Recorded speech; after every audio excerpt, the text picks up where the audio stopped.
We will end austerity to boost creativity. It will be amongst the biggest arts infrastructure funds ever created. It will boost arts, music, theatre and literature, upgrading our cultural and creative infrastructure for the digital age and supporting our economy. The fund will also invest in creative clusters across the country based on a similar model to business enterprise zones. I don't want to see just one city benefit from the transformative powers of culture every 4 years. Our Cultural Capital Fund will help many more towns and cities like Hull benefit all the year round. The fund will be administered by the Arts Council, a Labour creation under Jenny Lee, as Tom pointed out, over a 5-year period, and help to transform our country's cultural landscape. We will also protect and invest in music venues to support grassroots and professional music, ensuring a healthy music industry right across the country in every town and city.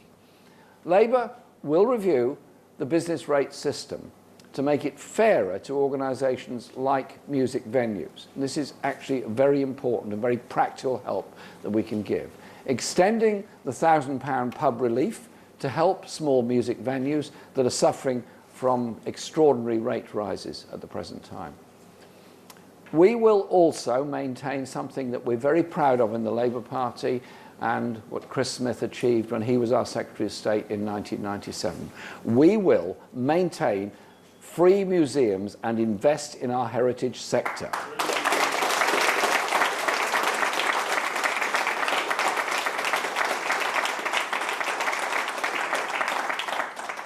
I remember Chris explaining to me how he went to the national museums after they'd been made free, and suddenly everybody could be there. Before that, they couldn't.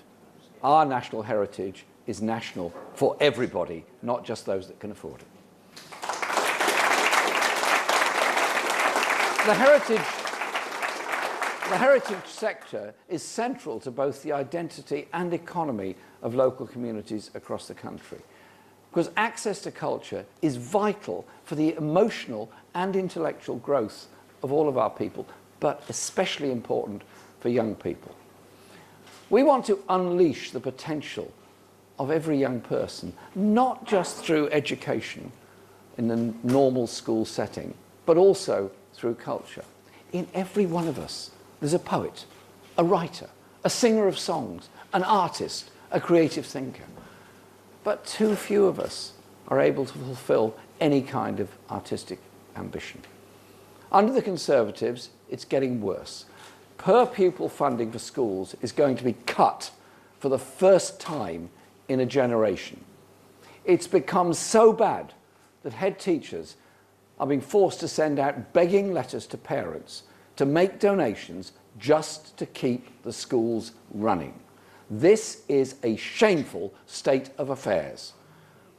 So, we will be, in addition to properly funding our schools, scrapping tuition fees and introducing universal free school meals in our primary schools, something pioneered here in Hull. But we will go further.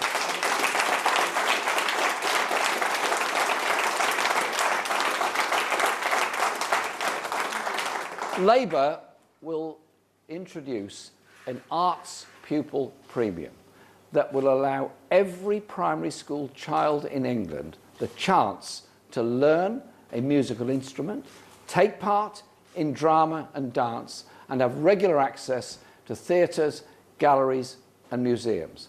Labour will not only feed our children's stomachs, we will feed their minds and unleash their creativity.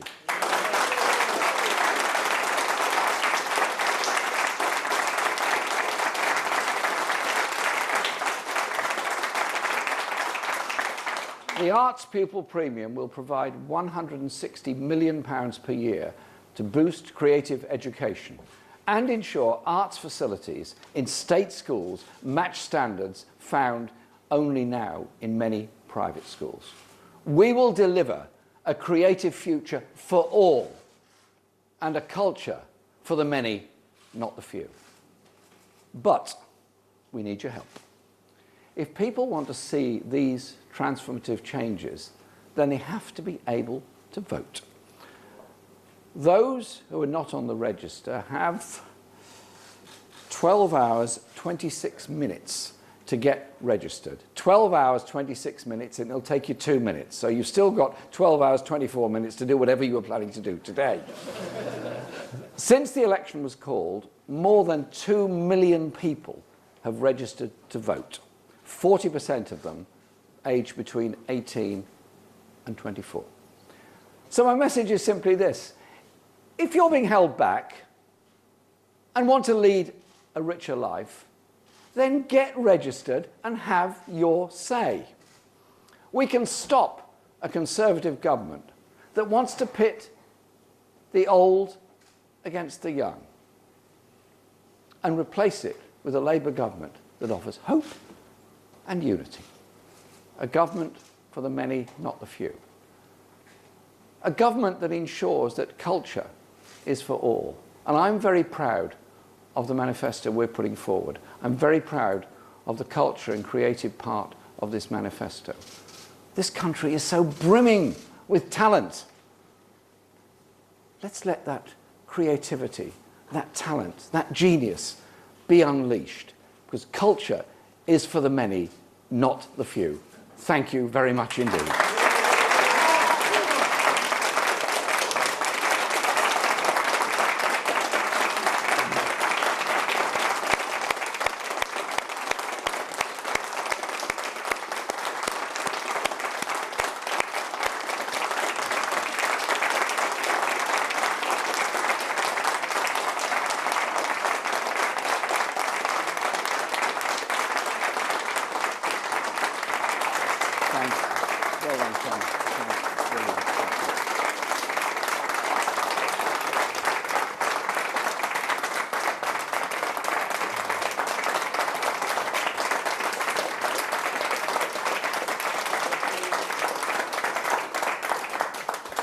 Well, before we start the questions, I'd just like to say this.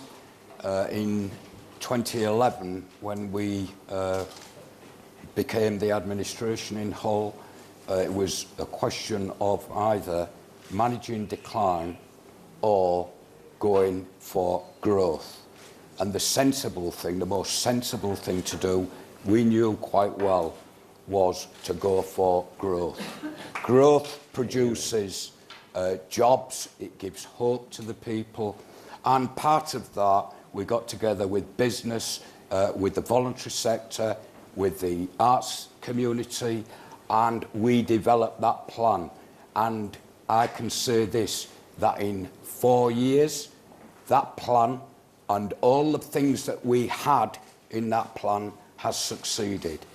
That we plan to get 7,500 jobs in a 10-year period. We've achieved that in 4 years.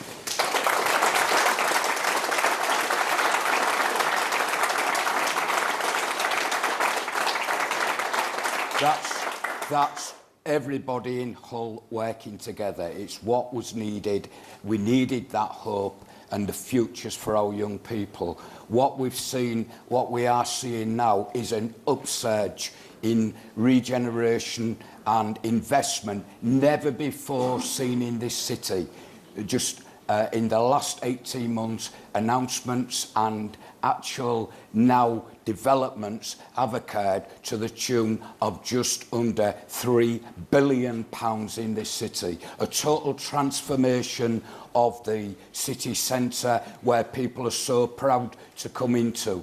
Our art galleries, we've expanded the offer to the public.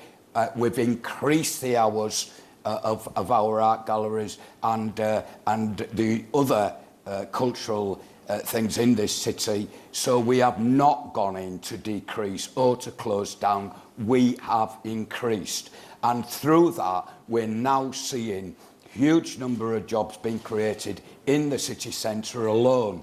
And I just have to say this. If anybody doubts that the City of Culture should actually stop, come to Hull and see the reasons why it should go on. I'm going to take questions now from the media. And the first one is Arch from the Press Association. Hi, Jeremy. Hi, Jeremy. George Osborne has just tweeted to say that the Tories are going to be U-turning on their social care policy and they're going to introduce a social care cost cap. So I just wanted to get your reaction to that. That was George Osborne, was it? Yeah, he's got a story coming out. Did that come from the Tory Central Office or from the Evening Standard? It's going to be in the Evening Standard.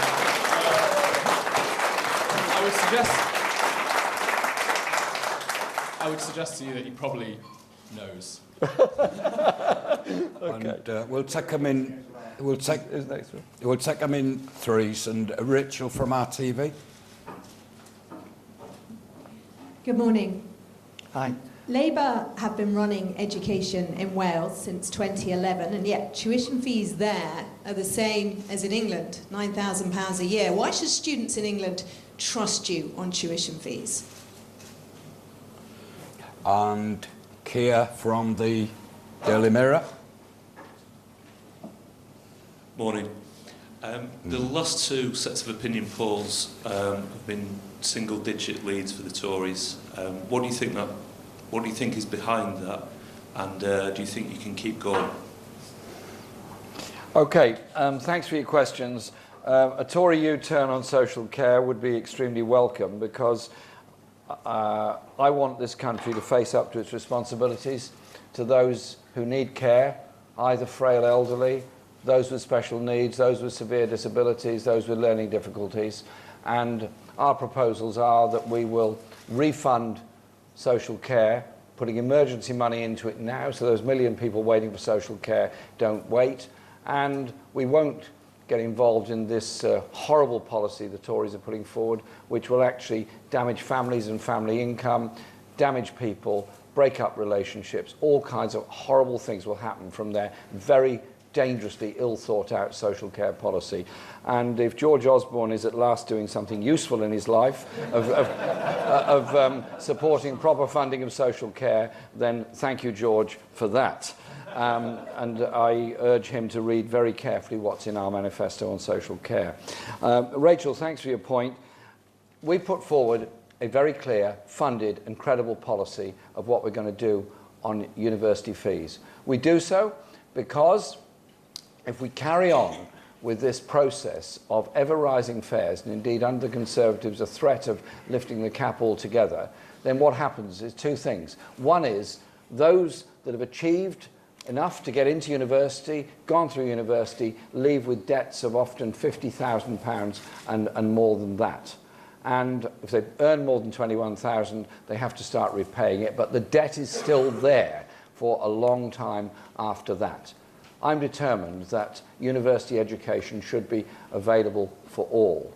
And that is why we've gone into this in a lot of detail after a lot of debate and a lot of discussion and looked at it and decided, yes, we will make this offer of removing the university tuition fees, reinstating the maintenance grant for those who need it in university, and reinstating the educational maintenance allowance so that young people can continue to do A-levels or vocational qualifications and have some degree of independence and self-respect in what they're doing. And we do that because we want all young people to have the chance of going to university. Since the fees have gone up to 9,000 under the coalition government, the numbers of working class youngsters going to university has declined. The number of university applications has started to go down. Surely we should be investing in our future. Somebody who doesn't achieve the profession they want, nursing, teaching, medicine in some other form, engineering, whatever it happens to be, they lose out. But we as a society lose out because we've lost a qualified person who can help improve our industries, improve our services, improve our quality of life. We're determined to do it, and we're going to do it when we've won the election on June the 8th.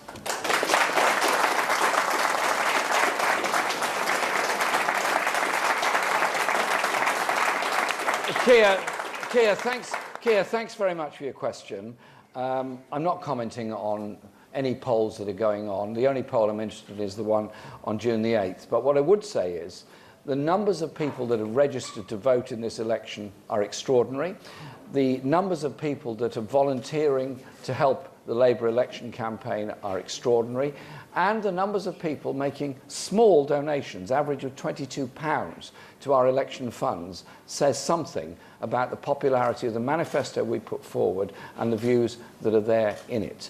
This election is obviously very important for the future direction this country leads. And what I do is invite everyone to take part in conversations over the next 2 weeks. Conversations about whether you want a government that continues tax-cutting the corporations, tax-cutting the wealthiest in our society, and continuing to underfund schools, underfund education, underfund social care, underfund mental health, deny the arts the support that they need, and deny industry the investment it needs in a better infrastructure across the whole country. So we get high-quality railway lines to every city, including Hull, that we get good broadband contact rate, access rates all over the country. The Labour offer is about an expanding economy which will improve employment, improve wages and improve living standards, or a continuation of the grotesque levels of inequality that exist in Britain. That's the Labour offer.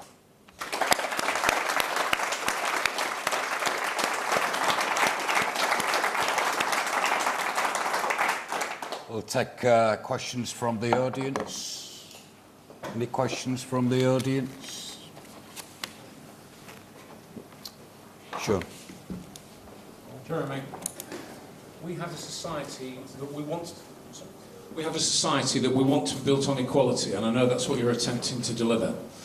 Have you a key message for those younger voters, such as my 2 daughters that are hoping to go to university, and a son that wants to get into qualifications, that's a message of hope, particularly for them? I know our policies are there, but it's key to us, as parents and as those that have young people. I mean, Stella's a few years off yet, Carl, but she's going to be there. But we want to make sure that those young people and their parents understand the real importance of why they need to vote Labour in June, because we've got to win this election. This is a one-off. If we don't, we're damaged.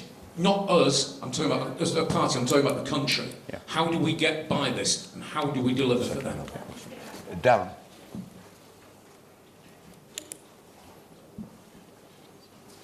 Thank you. Jeremy, we have one of the best school music services in the country, and the brilliant Albemarle Music Centre. Do you think that your precept for every primary school pupil will enable such centres of excellence to spring up all over the country?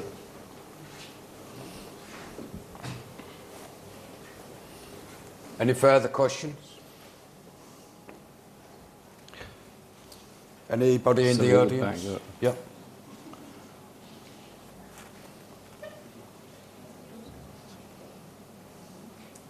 Hi, thank you. It's Lynn Davidson from the Sun.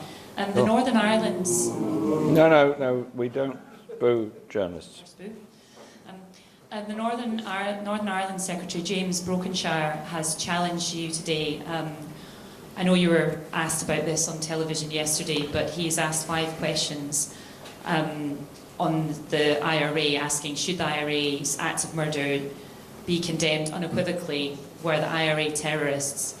And do you, if they are, would you unequivocally condemn the IRA as terrorists? Well, thanks, James Brokenshire, for his questions. I condemn all acts of violence in Northern Ireland from wherever they came. I spent the whole of the 1980s representing a constituency with a large number of Irish people in it.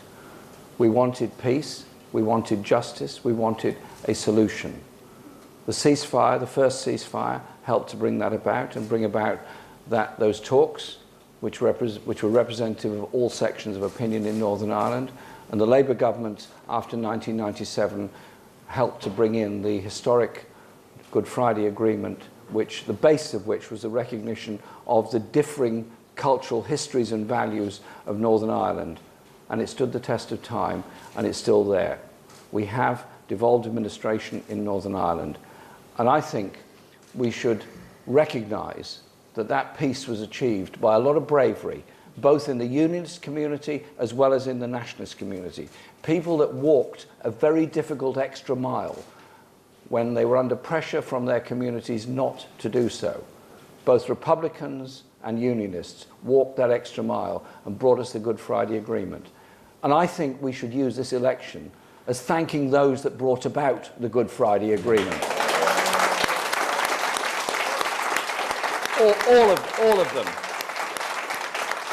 Those in government at the time, as well as all those that did so much on the ground. And Northern Ireland is a very different place. And we're going to be working with the devolved administration in Northern Ireland, as well as the government in the Republic, to make sure that Brexit doesn't bring about a barbed wire border between the north and the south. We don't want a hard border.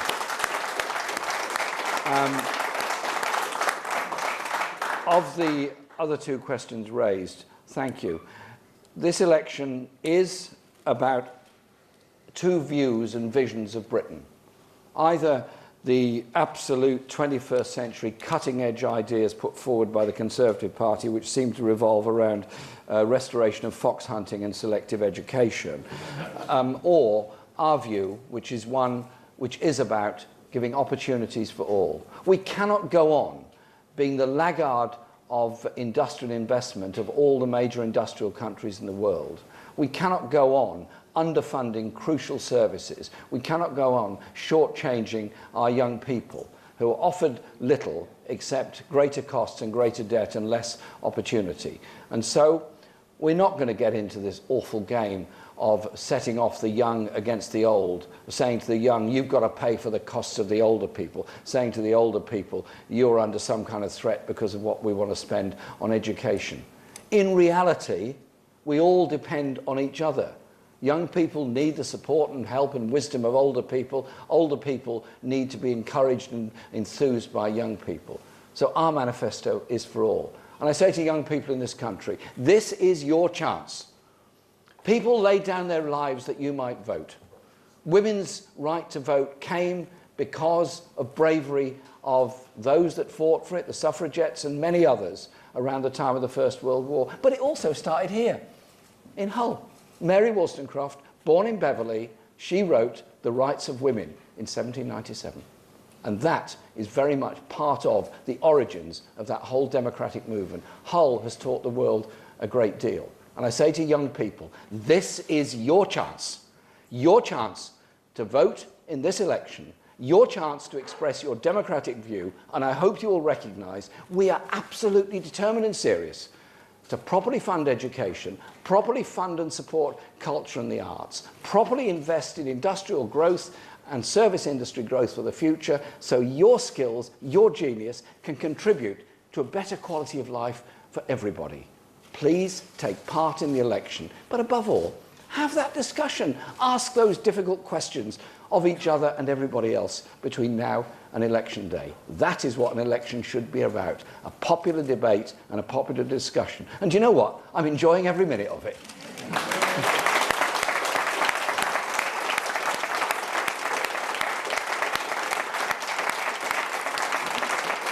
And on your point about music, I congratulate Hull because of the traditions it's got in culture and in so many other things, but also the way in which you've got a council that are serious about young people learning music.